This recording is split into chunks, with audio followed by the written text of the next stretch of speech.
But the thing is that if you talk to students, they will tell you that too often the atmosphere is one of huge self-censorship. You're frightened to say the wrong thing because you'll be ostracized. It's not a no platforming situation. It's more a climate of conformity and orthodoxy. And that's bad enough in society in general. And we are all upset about that. It's why Free Speech Nation has existed. It rings a bell that we know that we need free speech. But in an academic context, it's disastrous because the point of universities are that you have free and open research, intellectual inquiry, you're seeking the truth. You need to be able to have dissenting views, people asking awkward questions. And for young people, in order to be able to become critical thinkers, they need to hear a wide variety of opinion, not just one, EDI tick box agreed set of approved opinions. That's what's really worrying. It's barely even been a month that the woke Labour government have been in power, and already, less than a month in already, they are clamping down on free speech in educational institutions. Already, they're moving super lightning fast, with this repeal. If I'm being super honest, I feel like this has been in the pipelines for a very, very long time. The Labour Party said when we get into power, we're clamping down on anyone speaking out against the establishment. Think of it, freedom of speech under attack. But then you're going to be teaching kids in primary school, reception, nursery, about the alphabet community. You're going to be talking about inclusion. You're going to be talking about the different types of sexes human beings could be. So you're gonna shove that down their throats at a very young age, but now they get to higher education and they probably want to come with some ideas. You're like, whoa, don't come with those kind of ideas, man. It's against the law. You could potentially be arrested. You're breaking the law. So anyway, let's get straight into the video. And before we do, let's just read a little bit about what it says about the free speech clampdown, and then we'll get into the video after. Okay, so powers introduced by the Conservatives to protect freedom of speech in universities have been halted by the new government in a dramatic about-turn, paving the way for ministers to scrap the legislation. Only days before it was due to come into force, the Education Secretary said she had decided to stop further commencement of the Higher Education Freedom of Speech Act 2023 in order to consider options, including its repeal. Bridget Phillipson also announced major changes to the work of the higher education regulator in England, the Office for Students, the OFS, in order to prioritise financial stability in the sector, as many universities struggle in the face of a mounting financial crisis. The legislation, which faced bitter opposition from the point of its inception, required universities and student unions to take reasonable steps to promote free speech or face sanctions by the regulator, including possible fines. Insane, the Conservatives bring this in and the woke Labour Party want to scrap it. Don't talk too much, or what can happen. It's crazy, but in 2024, I don't put it past the woke brigade, and it's not going to stop there. Don't think it's going to stop there. They're going to find ways to censor you, all around the board, so you do not, step out of line. Before I play the video, I do not know what's going on with GBN's camera setup. I mean, things are a tiny bit blurry, but let that not stop us from, getting the information. So yeah, let's go. Education Secretary Bridget Phillipson says the government is to stop further commencement of the Higher Education Freedom of Speech Act. The bill ensures that higher education providers and students' unions must protect freedom of speech and academic freedom, and allows individuals to bring a legal case against their institution if it fails to protect their right to free speech. But Phillipson says Labour may repeal the bill, which was given royal assent in May last year. Baroness Claire Fox has been a huge advocate for the bill, and I'm delighted to say that she joins me now. Welcome to the show, Claire. I want to ask you about this because you've been obviously involved in the House of Lords, debating this bill endlessly, and it wasn't perfect, was it? But now it's just gone. Yeah, I mean, it was a bill which I felt was necessary but not adequate to fight for free speech on campus, because you do have to have a change of culture. But I think just having a piece of legislation that gave greater power to lecturers, students, people who've been cancelled who are external speakers, just to be able to say, no, the law said that you must give us free speech. That was a great boost for free speech activism. And the thing is, it was a done and dusted bill. I mean, we gone through it. It was months of argument and debate. It was watered down. There was attempts at stopping it. There was amendments. All this went on and on and on. And eventually, with a great sigh of relief, last May, it got royal assent. And I can safely tell you, it never dawned on me that the Labour Party would cancel it. I mean, I was naive. You know, I just thought that they would accept it. They might not honour it entirely, but it didn't. This is a really duplicitous and cowardly act because it was done via a memo, a communique, a written communique at the end of last week, when in fact Bridget Phillipson could have done it in the House of Commons at the dispatch box, but she didn't. You raise a very good point there. You know, this has just been snuck in just before Parliament goes into recess. It hasn't been announced in Parliament. There's no opportunity for people to argue about it. There's something quite ironic, isn't there, that, you know, this is actually about, this was about protecting free speech, but they don't want to have a debate about it. No, and honestly, when you actually read that communique, it's very worrying, because it's not even as though they're saying, we might repeal this bill, but the extended written explanation actually uses all of the language that we're familiar with, those of us who've ever been on the receiving end of cancel culture, because it says, oh, well, this particular bill, which would, after all, just enhance free speech rights, she said, would be very burdensome for the sector.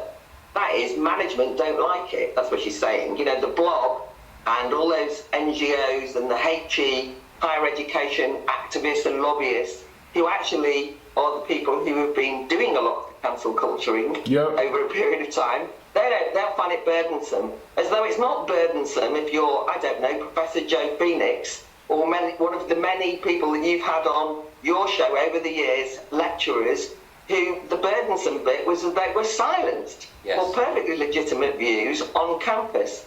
So that's one problem. The second explanation that was given, which I really found disgraceful, was that she said, you know, there are other priorities. You know, universities are having a tough time with their money. Let's help them out with that. And really, this legislation could... That's literally the part in the article that I was just reading, you know, and that's what she's highlighting here. So yeah, you know, what could be... what could be a higher priority than free speech? I don't understand. Like, people who are fleeing persecution in, you know, various countries around the world, they come to the West because of this very, you know, for this very right of free speech. You know, free speech is not active in many other areas and many other countries, regions around the world. You know, so they come here for that free speech, and now you're trying to infringe upon people's, you know, right to say what they want. So yeah, but anyway, let's carry on. It would mean that minority groups could be subject to hate speech. In other words, she's reinforcing the trend towards censoriousness that your programme has highlighted for years, and which the bill was meant to counter. She's saying, oh, we can't have a free speech bill because otherwise we'll have all these hate speech types wandering around saying offensive things. And as you know, that's the way that you silence and chill discussion on campus. Yeah, I mean, it sounds very much almost as though, I mean, I'm not putting words into her mouth, but that she doesn't care about the fate of academics like Joe Phoenix or Kathleen Stock, who are driven out of their jobs and harassed by colleagues for having the wrong opinion, or feminists like Judy Bindel or Linda Bellos, who is no platformed. You know, surely even the Labour Party should be able to concede that academic freedom has to be the priority for any higher education institution.